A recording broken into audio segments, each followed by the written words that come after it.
Trung Dung xin trân trọng kính chào cô chú anh chị và các bạn. Hôm nay là một buổi tối của ngày 13 âm lịch.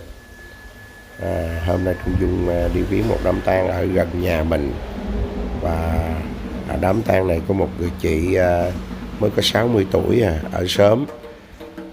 Lễ động quan thực hiện đúng 22 giờ, tức là 10 giờ đêm. Tức là 10 giờ đêm sẽ làm lễ động quan.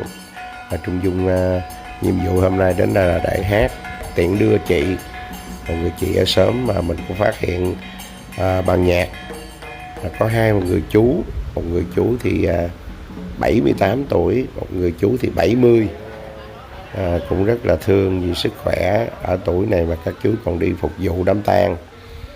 Hôm nay nhân dịp này thì Trung Dung sẽ hòa với hai chú. Xin giới thiệu chú đàn guitar đó là chú Ba Lai, quê ở Bạc Liêu, gốc ở Bạc Liêu. Chú cũng về Long An để ở đây, và Long An là quê hương thứ hai của chú. Đây chú Ba Lai gần 80 tuổi, ngón đàn guitar cũng còn rất là ngọt ngào. Và người chú đàn cò đó là chú Tám Tem, người ở tỉnh Tiền Giang. Chú cũng đi phục vụ nhạc lễ ở tuổi 70. Đúng là tuổi này thì các chú thì nghỉ ngơi, nhưng mà với lòng yêu nghề, lòng đam mê nghề, để được đi đàn phục vụ bà con.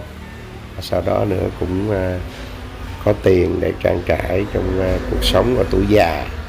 Rồi mời quý vị thưởng thức. Trung Dung và các chú sẽ đàn trích từ câu 9 Phụng Hoàng và câu 5 câu 6. Xuống dạy câu 6 thì chú Ba đàn thêm lý câu 6 nữa, để có một bài đàn nó dài dài một chút. Rồi Trung Dung xin cảm ơn cô chú anh chị và các bạn đã xem kênh và ủng hộ kênh. Xin chúc các khán giả cùng chú Ba cũng như chú Tám luôn được có nhiều sức khỏe, luôn được nhiều niềm vui trong cuộc sống. Xin trân trọng kính chào và cảm ơn.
Thank you.